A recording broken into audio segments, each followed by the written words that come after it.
Hey guys, thank you so much for watching. Today we are going to be, what do you call it? Prepping the garlic for storage. My garlic's been drying for a few weeks and it is cured. So it's time to prep it to be stored inside. And then we are going to take a look at my onions that are in ground because I have a feeling that they are ready to be harvested, but they're so small still.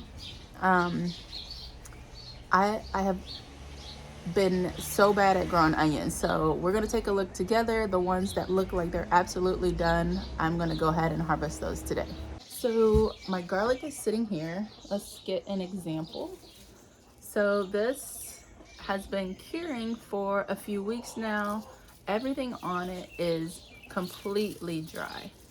So what I would do is take my pruners, cut this about here, and then I usually store my garlic in like baskets with like lots of holes, open airflow. All I have is this aluminum pan right now, so they're gonna go in here until I can get a proper storage basket for them. So this is all of the garlic I grew this year. I planted last year in October and then I harvested late June. That garlic needs a long growing season and then it needs several weeks or to a month to actually cure and dry so that it can store for longer periods of time. Hardneck and softneck garlic store for different lengths of time. So if you're wanting to grow garlic, definitely do your research for that. I will have a garlic growing video coming up probably around October. I'm planning to order new garlic for this season. I'm not going to grow from this harvest here because it's so small. I want to save all of the bulbs for cooking and drying and all that good stuff. So I'm gonna order new bulbs and then we'll have a new video coming out later on this season talking about growing garlic.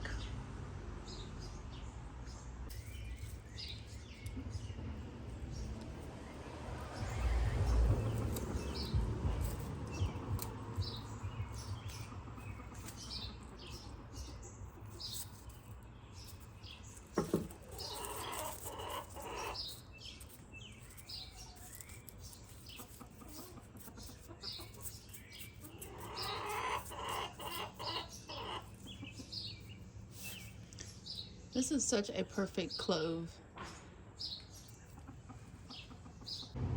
This looks like my tiniest clove.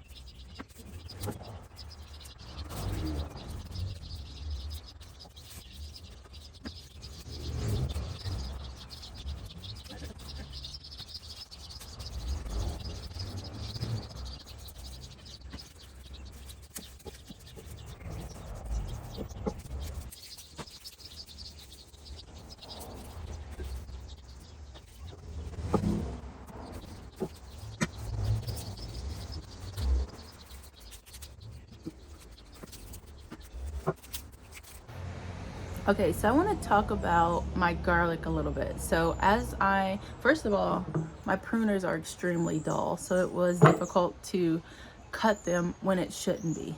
But I also think my garlic needs a little bit longer to cure. I felt like they need at least probably like another week or so.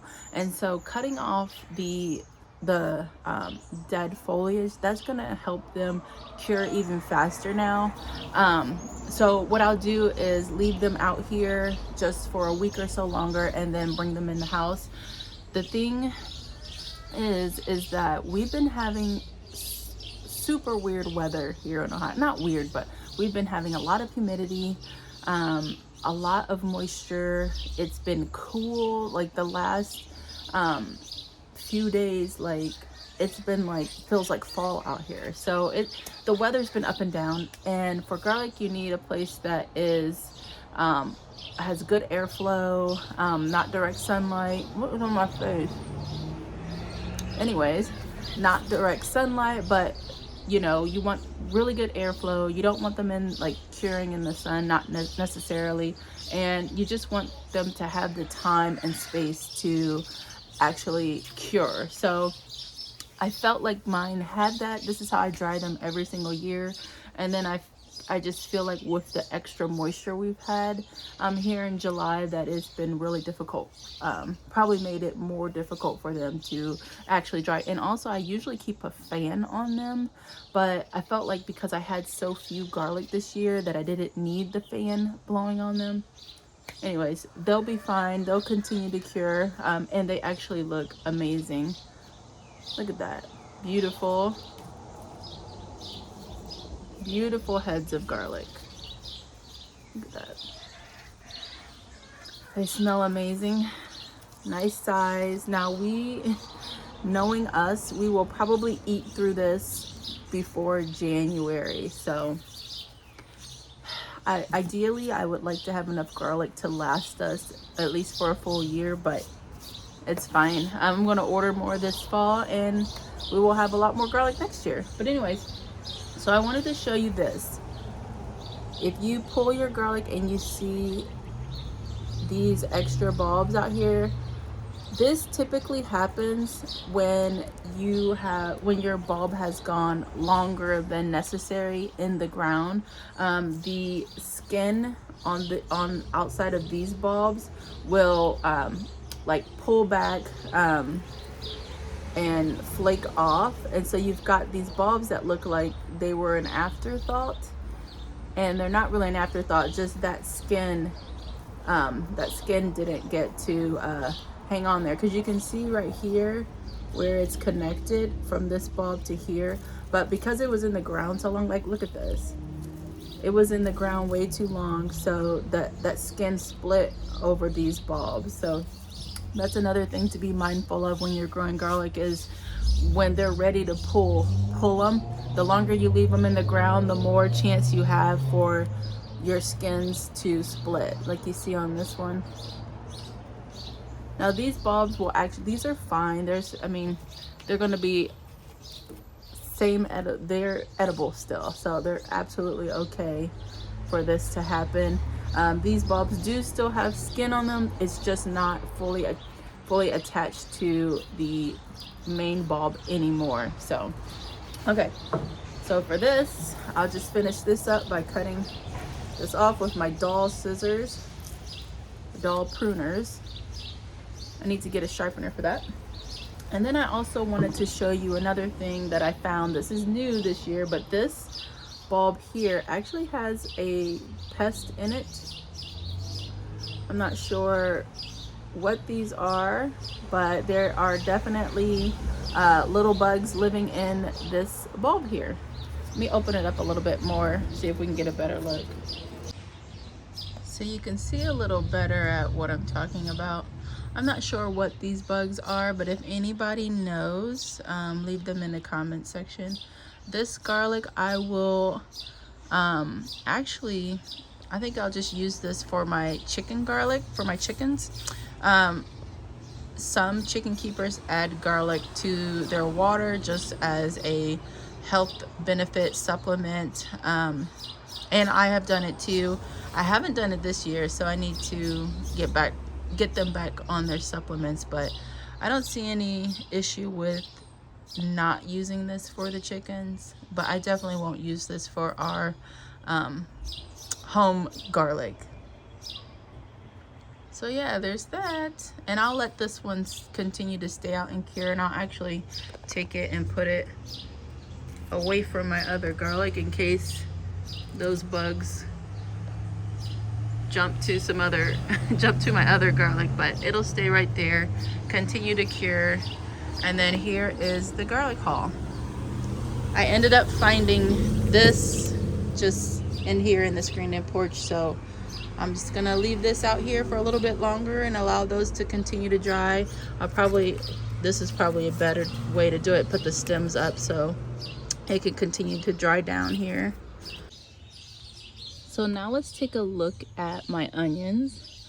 Now I've been reading and watching videos, and from what I'm seeing is once the stem flops, like here, see how it's soft there? That means that the onion is ready. And then if you have a stem that is stiff, like this is still kind of upright, then it's not. So I've got this purple onion here that's very stiff. It's still like that. That means that these leaves are still making energy for the bulb. I've got a white one here that the stem has flopped, so I'm guessing these are done and that this should come out. This one is still upright and stiff, so I'm guessing that should stay. This one should stay, that one, and there's one there. So if we go by that rule, there are quite a bit that I can pull out. I just feel bad because they're so small. And I don't know, like I don't know if it was anything that I did, if I didn't plant them soon enough, or too much water, too little water, not enough sun, not enough fertilizer, you know, because they're super tiny. But we will try again next year and we'll harvest what we can today. But side note, look at this. This is a hosta. Hostas pop up in my garden everywhere. And I tried to pull this and broke it, and then it started growing back, of course. But anyways, let's pull out the floppy stemmed, soft stemmed onions and see what we get today.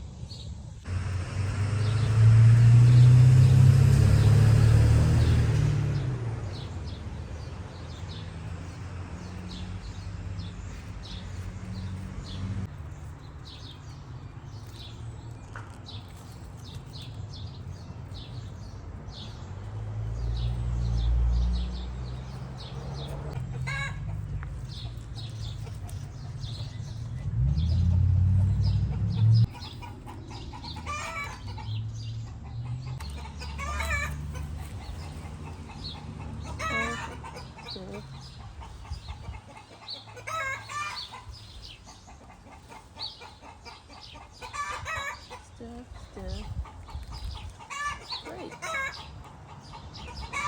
This guy's done. So tiny.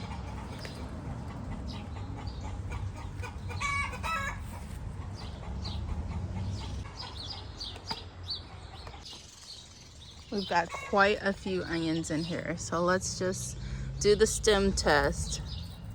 Yes, floppy. That one just came right out. No questions. Stiff. No. There's that one. Now I wonder, I'm sure this one just came straight out, didn't complain. Soft. I wonder if I could leave these in over winter and they maybe come back, but they're very I don't know, like I don't know if these would come back. They might.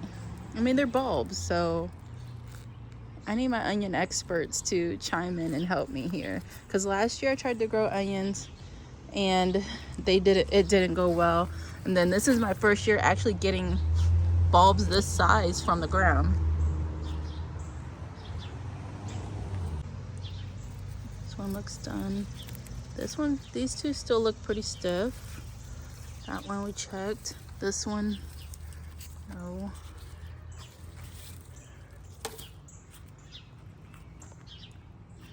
My nasturtium is doing so good. Beautiful.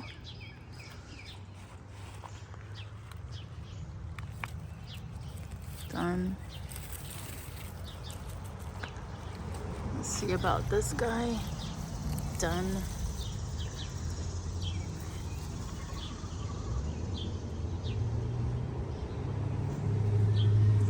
Pretty and done. All right.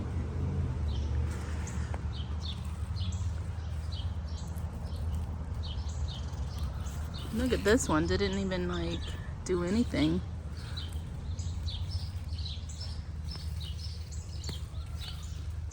This one just popped straight out.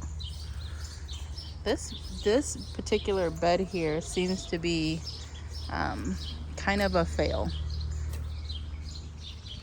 Doesn't seem like the onions really grew much in this bed. Let's see about the rest. This one is soft. This one got an okay size on it. See about this guy. Nope, he pulled straight out of the ground. Where's the other? Here's the white one.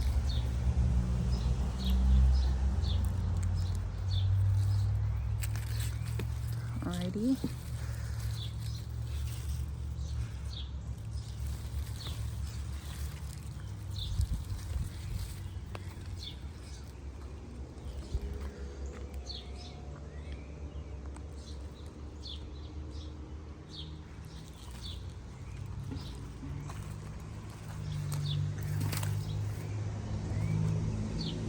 So there's just these two or these three purple or red potatoes. We'll see what happens with those. I think there's one more in the corner there. Let me check, see if that guy's okay. Oh, hi. Hi.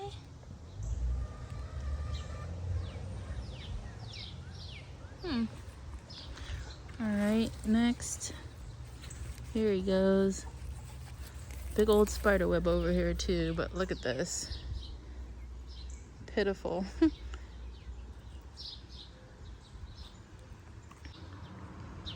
Well, this bed is empty for the most part, which is perfect because now I can start prepping it for the fall garden. So now it's July right now, probably I'd say mid-July. So it's time to start thinking about those fall crops that you want to grow, and it's time to actually start. If you're going to start them from seed in pots, it's time to start doing that. If you're going to plant them in ground, it's time to start thinking about when you actually need to put those into ground to get a harvest before winter. Okay, here's the next bed. We've got horseradish, nasturtium, lemon balm, rosemary, dill, ginger, dandelion root, sage, oregano, and a couple of onions. So this definitely is ready. These probably did the worst, I'll say. They did get covered up by the lemon balm early on in the season. And here we go. That's it. I wonder if I cut the tops and left these bulbs in ground, would they continue on to the next season? If somebody knows, please leave it in the comment section. I need all the onion help I can get.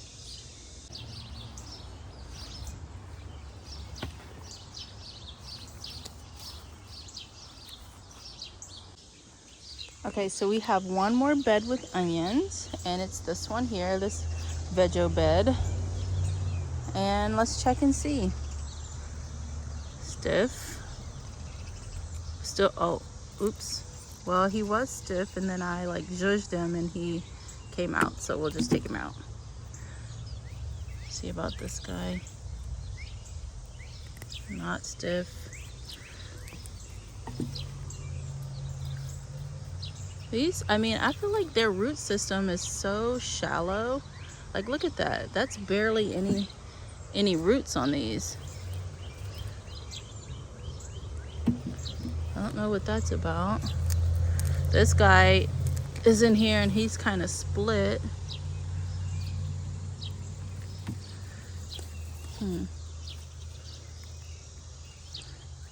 This one's ready. You know, I'm just gonna pull them all regardless if they're ready or not. Oof. Well, this one is pretty stiff here. I kind of want to leave it. Okay, change my mind. I'm gonna leave some.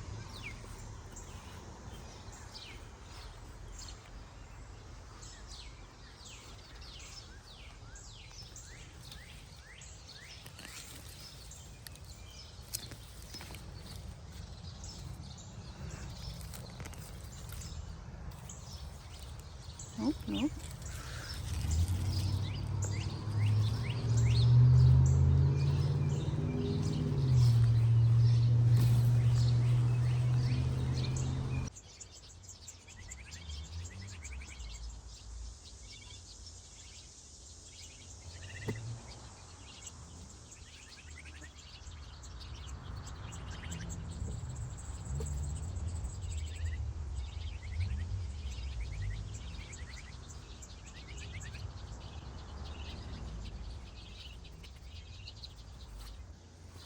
So there are about, I would say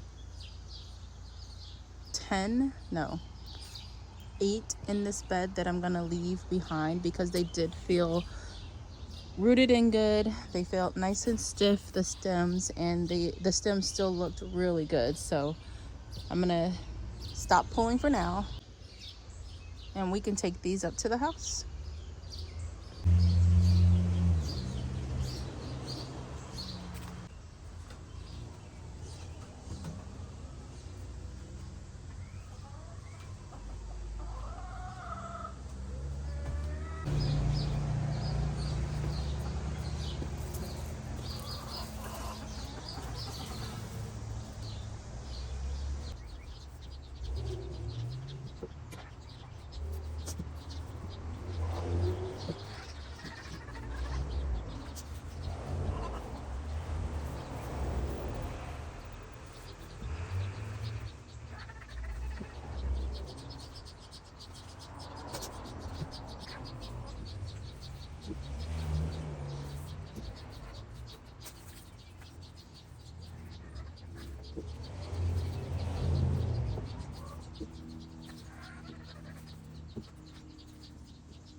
Okay, this is the onion harvest 2024.